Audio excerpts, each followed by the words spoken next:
मैं आपका मेंटोर ए के सिंह और आज फिर हम अपने BLIS 06/108 को देखेंगे और इसमें क्या करना है, यानी कि अब हमारा लेसन नंबर 8 स्टार्ट हो गया। लेसन नंबर 8 में आपके क्या है, यानी कि स्टैंडर्ड्स और पेंटिंग्स के बारे में है या फिर स्टैंडर्ड्स पेटेंट के बारे में आपको समझना है। देखिए, टॉपिक तो ये कहीं ना कहीं आपका मानक और पेटेंट्स के बारे में है। इसमें मानक और पेटेंट्स में आपकी सारी चीज़ इंक्लूड हो जाएंगी, यानी कि आपके स्रोत सारे के सारे जितने उनके मानक हैं, और कहीं ना कहीं जो पेटेंट्स है, पेटेंट्स में भी आपको बहुत सारी चीज़ों का ध्यान रखना है, जैसे कि प्राथमिक स्रोत क्या है, द्वितीय स्रोत क्या है और तृतीय स्रोत के अंतर्गत जो चीज़ें हैं वो मानक और कहीं ना कहीं पेटेंट्स को मिलाकर लेके चली जाती है। तो चलिए 8वां चैप्टर शुरू करते हैं, सेकेंड यूनिट का। तो समय व्यर्थ न करते हुए चलिए शुरू करते हैं। सबसे पहले क्या करना है, वीडियो को लाइक करना है, चैनल को सब्सक्राइब करना है, वीडियो को ज़्यादा से शेयर करना है और टेलीग्राम ग्रुप को ज्वाइन करके रखना है, जिससे इंपॉर्टेंट इन्फॉर्मेशन आपको देखने के लिए मिलती रहे। यूनिट नंबर 2, लेसन नंबर 8 और चैप्टर का नाम क्या है, मानक एवं पेटेंट। ठीक है, पेटेंट ये देखने के लिए मिलेगा। अब पेटेंट यानी कि आपका जो कहीं ना कहीं सबसे पहले आती है मानक है क्या, यानी कि मानक क्या है। ठीक है, आपने यानी कि आप किसी भी चीज़ को खाते हैं, चाहे आप क्या खा रहे हो, चिप्स खा रहे हो, चाहे आप क्या मान लीजिए आप सॉफ्ट ड्रिंक पी रहे हो, चाहे आप क्या कर रहे हो, पनीर खा रहे हो, चाहे आप कुछ भी चीज़ खा रहे हो, मतलब जो बनी हुई चीज़ है खा रहे हो, या फिर आप क्या मान के चलो आप होटल में जा रहे हो तो कहीं ना कहीं आप शाही पनीर खा रहे हो, नान खा रहे हो, आप छोले खा रहे हो या फिर कुछ भी खा रहे हो, चाप खा रहे हो, बिरयानी खा रहे हो, तो कहीं ना कहीं एक खाने के एग्जाम्पल, फिर अब यहाँ पर आप कहेंगे खाने का एग्जाम्पल लेते हो आप, भैया खाना का एग्जाम्पल मैं इसलिए लेता हूँ, खाना हर व्यक्ति खाता ही है और खाने के बिना कोई जीवित नहीं रह सकता। ठीक है, तो खाने में यानी कि आप खाने में देखते होगे कि यानी कि इस चॉकलेट में या फिर इस चीज़ में इतने क्या है मात्रा में ये है, इतने मात्रा में ये, इतने मात्रा में वो लिखा रहता है, आपने लिखा होगा। अब वो लिखा किस बदौलत है, वो किसी न किसी मानकों के बदौलत है, यानी कि स्टैंडर्ड्स के बदौलत है। एक यानी कि 100 ग्राम की चीज़ में इतनी इतनी इतनी चीज़ डालोगे तो कहीं ना कहीं तब आपको गुड प्रोडक्ट मिलेगा।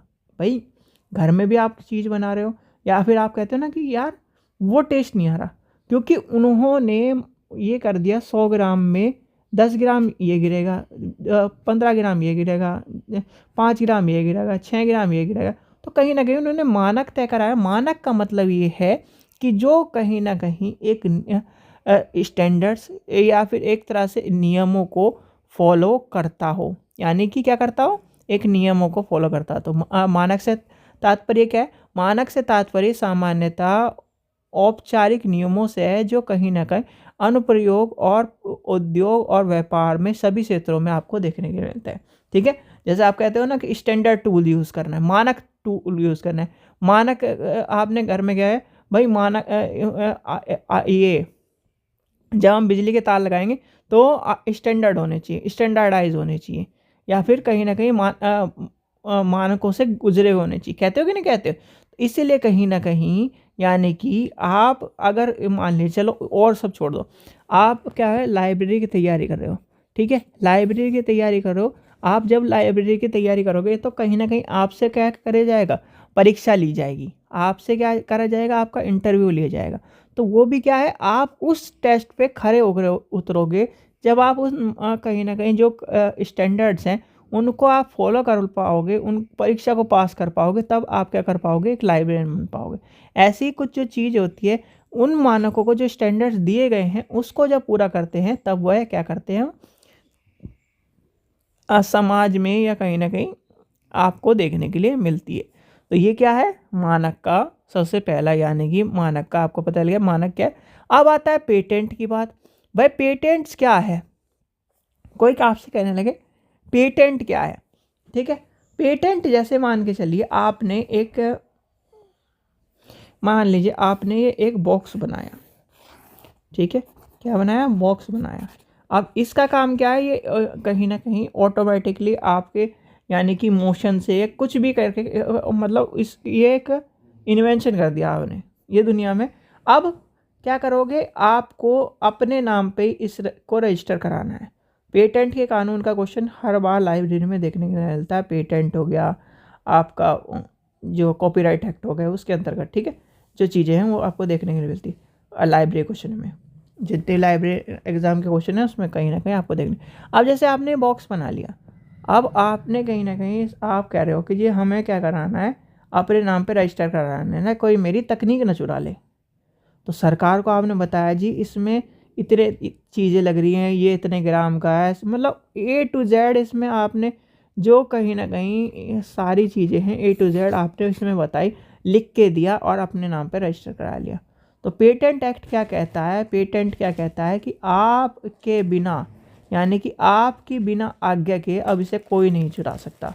यानी कि चुरा नहीं सकता, क्या मतलब, इसे बना नहीं सकता। अगर आप इसको परमिशन देते हो या फिर आप किसी के कानून को या फिर किसी भी चीज़ को उपयोग करते हो और आपकी बदौलत कोई मतलब आपसे बिना पूछे कोई से यूज़ करता है, आपके जैसे ही इसे कॉपीराइट करता है, तो आप क्या कर सकते हो, उस पर कहीं ना कहीं पेटेंट के जो कानून हैं और जो कॉपीराइट के कानून है उसके अनुसार इसे उल्लंघन के तौर पर आपको उसको कार्रवाई कर सकते हो। ठीक है, पेटेंट कानून से सीधे सीधे तात्पर्य है पेटेंट कहीं ना कहीं कॉपीराइट एक्ट के अंतर्गत है, जिसमें समस्याओं का समाधान खोजने और आविष्कार को निर्धारित वर्षों तक निर्माण, उपयोग और विक्रय संपूर्ण प्राधिकरण प्रदान करने के विवरण दिया जाता है, और इसी प्रकार के सभी आविष्कारों को नवीनतम आधार पर होना चाहिए। ठीक है, कहीं ना कहीं जब आप क्या करोगे, इस कोई आपसे इस बॉक्स के बारे में चीज़ें कहीं ना कहीं पेटेंट है, तो पेटेंट में आपने कहा, आपसे कोई कहने लगा जी मेरे को 1000 बॉक्स इस तरह के चाहिए, या आप अपनी टेक्नोलॉजी के तौर पर हमें बता दो, हम अपने हिसाब से बना लेंगे, आपको कुछ शेयर दे देंगे। तो इस तरह से कहीं ना कहीं पेटेंट के चीज़ें चलती है। तो पेटेंट और मानकों का ये आपको ध्यान रखना है। अब आती है इसकी कहना है प्रकृति और क्षेत्र। भाई जब मानक की यानी कि स्टैंडर्ड की बात आती है, तो स्टैंडर्ड कहीं ना कहीं सूचनाओं का प्राथमिक स्रोत के रूप में अंतर्गत श्रेणी में आता है। भाई मानक है यानी कि प्रकृति एवं क्षेत्र। तो इसमें क्या है, यानी कि मानक को सूचना के प्राथमिक स्रोत के अंतर्गत श्रेणीगत किया गया है, क्योंकि इसी सूचनाओं को मौलिक और सर्वप्रथम प्रकाशित होती है, और इस यानी कि इनका क्षेत्र आधुनिक समाज को मानक संबंधित सूचना उपलब्ध करवाना और उत्पादन में वितरण कार्य को सरलता से बनाए रखने की बात करता है।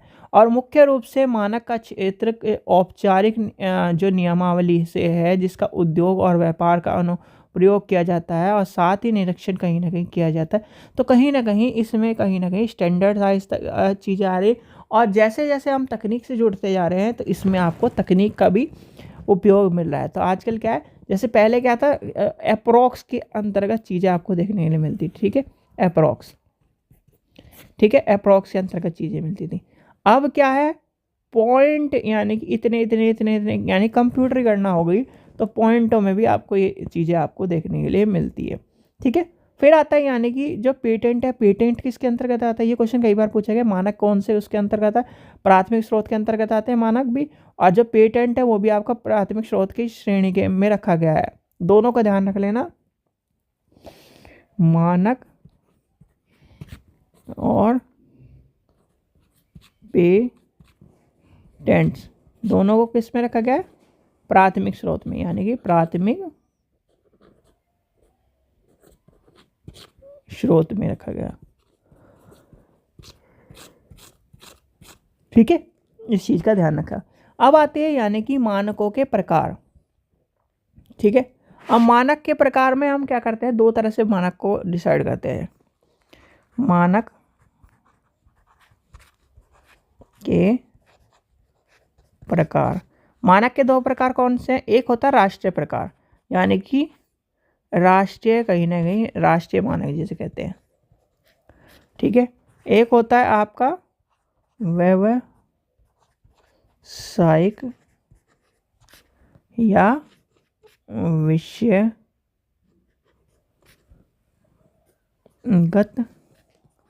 मानक। अब इसमें क्या है, यानी कि राष्ट्रीय मानक कहीं न कहीं इस प्रकार स्रोत माने जाते हैं जो एक राष्ट्र के द्वारा जारी मानकों को उपलब्ध कराता है और अच्छा, एक अब आपको चलो इसके एग्जांपल मैं बताता हूँ। आपने देखा होगा हर जगह, हर कंट्री में मानक से का एग्जांपल समझो, हर जगह आपने रेल की जो पटड़ी है, रेल की पटड़ी कहीं ना कहीं आप देखो, पाकिस्तान में अलग तरह की है, इंडिया में अलग तरह की है, बांग्लादेश में अलग तरह की, जर्मनी में अलग तरह की है। और आपका जैसे आपने टीवी में देखा है कि नहीं देखा है, जब टीवी में आप देखते हो तो कहीं ना कहीं आपने देखा है कि भाई वहाँ पर डबल गेज की चल रही है, यहाँ पर सिंगल मतलब डबल गेज में कहीं ना कहीं चौड़ाई ज़्यादा है। तो इस तरह से कहीं ना कहीं वहाँ के जो मानक हैं, यानी कि अपने आसपास की कंट्री के देखो, जो कहीं ना कहीं आप बाहर जा रहे हो उस पर क्या है ना, बुलेट ट्रेन चल रही है, अपने यहाँ जो बुलेट ट्रेन चल रही है उसकी स्पीड कम है, तो कहीं ना कहीं जो क्या है मानक आपको देखने के लिए मिल रहे हैं वो अलग अलग देखने के लिए मिल रहे हैं, ये भी आपको देखने के लिए मिल रहे हैं। अब जो मानक है, यानी कि जैसे आपको बताते हैं भारतीय मानक संस्थान द्वारा जो चीज़ें आती है, या भारतीय उत्पादनों के मानक द्वारा चीज़ें आती हैं, या फिर ब्रिटिश स्टैंडर्ड इंस्टीट्यूट द्वारा जो चीज़ें चल रही है, अमेरिका स्टैंडर्ड इंस्टीट्यूट के द्वारा चीज़ें आ रही है, तो कहीं ना कहीं क्या है उनके मानक और मानकों का कहीं ना कहीं आपको देखने के लिए मिलेगा। क्या है, मानकों का देखने के लिए। अब जैसे एक चीज़ और कहते हैं कि आपका और एग्जांपल, अच्छा चलो एक और एग्जांपल ले लेते हैं। जैसे आप क्या कर रहे हो, सभी ज़्यादातर बच्चे फ्लाइट में बैठे होंगे, बैठे कि नहीं बैठे, तो कहीं ना कहीं उस फ्लाइट का जो तेल भरा जाता है, या तो कहीं ना कहीं उसके क्या है, उसके भी मानक तय है।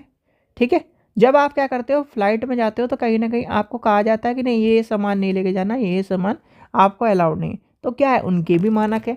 तो कहीं ना कहीं मानक क्या करते हैं, मानक हमारे को एक स्टैंडर्ड रूल्स के द्वारा, यानी कि एक रूल्स के द्वारा हमें बताते हैं कि इन इन कार्यक्रम को, इन इन नियमों को आपको फॉलो करना है। अगर इस कार्य को आपको पूर्ण करना है तो क्या करना है, इस कार्य को पूर्ण करना है तो इस नियमों को फॉलो करना पड़ेगा। ठीक है, जैसे मान के चलिए आप कहते हो ना कहीं हमारे घर में ये चीज़ें है, यानी कि इस टाइम पे इस स्टैंडर्ड को फॉलो करना है, इस टाइम पे स्टैंडर्ड को फॉलो करना है, तो ये सब चीज़ें आपकी क्या होती है, घर से फॉलो होती है। तो वैसे ही कहीं ना कहीं आपका जब राष्ट्र की बात आएगी तो कहीं ना कहीं राष्ट्र में हर राष्ट्र, यानी कि राष्ट्र का और कहीं ना कहीं अंतर्राष्ट्रीय स्तर पर या फिर पूरे राष्ट्र की तरफ पे एक मानक तय होगा, जिससे कहीं ना कहीं चीज़ों को लेकर चला जाएगा। फिर आता है विषयगत और व्यावसायिक मानक, यानी कि विभिन्न राष्ट्रों के निर्धारण मानकों को विषय अनुसार अथवा व्यावसायिक आधार पर वर्गीकृत किया जाता है, और इसकी सहायता से किसी भी विषय के विशेष अथवा व्यावसायिक निर्धारण को, यानी कि निर्धारित हो चुके मानकों की जानकारी प्राप्त करती है, और इसी प्रकार जानकारी को उसके निर्देश हस्त पुस्तकालय, जैसे आपने हैंडबुक में पढ़ा था, हैंडबुक में आप क्या करते हो, अच्छा यहाँ से इतने किलोमीटर पे, यानी कि 500 मीटर पे राइट मुड़ना है, इतने पे इतना मुड़ना है, तो वो भी क्या है कहीं ना कहीं आपको अवगत करा रहा है। तो इस तरह से चीज़ें आपकी सॉरी चलती है। ठीक है, फिर ऐसे ही आपका आ जाएगा क्या, किसमें, पेटेंट में। पेटेंट, ठीक है, इसमें भी क्या होगा, राष्ट्रीय और विषयगत, यानी कि राष्ट्रीय पेटेंट और विषयगत पेटेंट। ठीक है, अब इसमें क्या आ जाएगा, यानी कि भारत में जो कहीं ना कहीं आपके पेटेंट की बात आती है, इस प्रकार के संदर्भ में स्रोत एक राष्ट्र द्वारा जानकारी, पेटेंट की जानकारी उपलब्ध कराते हैं। प्रत्येक राष्ट्र को एक दूसरे के पेटेंट कार्यालय की बात आती है। जब से पेटेंट जानकारी की बात आ रही है तो क्रम से संख्या और कहीं ना कहीं पेटेंटों को सरकार क्या कर रही है, एक सूचीबद्ध रूप से लगाई जा रही है कि इस व्यक्ति ने इस आविष्कार किया, इस व्यक्ति ने यह आविष्कार किया, पेटेंट को कराई जा रही है। और भारतीय पेटेंट कार्यालय द्वारा पेटेंट जानकारी आपको मिल सकती है, किसके द्वारा, भारतीय पेटेंट कार्यालय द्वारा पेटेंट जानकारी किया जाता है। ठीक है, अब आती है विषयगत पेटेंट के बारे, यानी कि विभिन्न राष्ट्रों द्वारा जारी पेटेंट के विषय अनुसार भी वर्गीकरण किया जाता है, और सही जानकारी है या सही सहायता से किसी भी विषय की जानकारी, पेटेंट की जानकारी उपलब्ध करानी, और इसके साथ अनुक्रम की जो बात आती है वो आपको देखने के लिए मिलती है। जैसे कि आपका आ जाएगा इंडियन साइंस के अंतर्गत आ जाएगा, फिजिक्स के अंतर्गत आ जाएगा।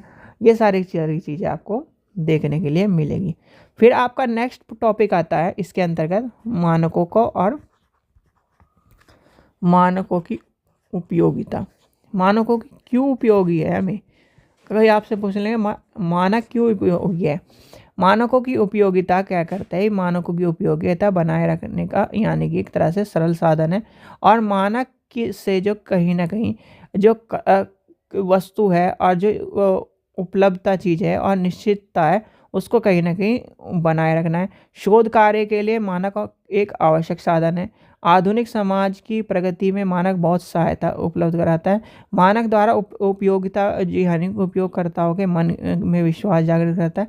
मानक अनुसंधान की द्वारा चीज़ों को लेके चलता है। तो ये कहीं ना कहीं क्या है, उपलब्धता की बात आती है।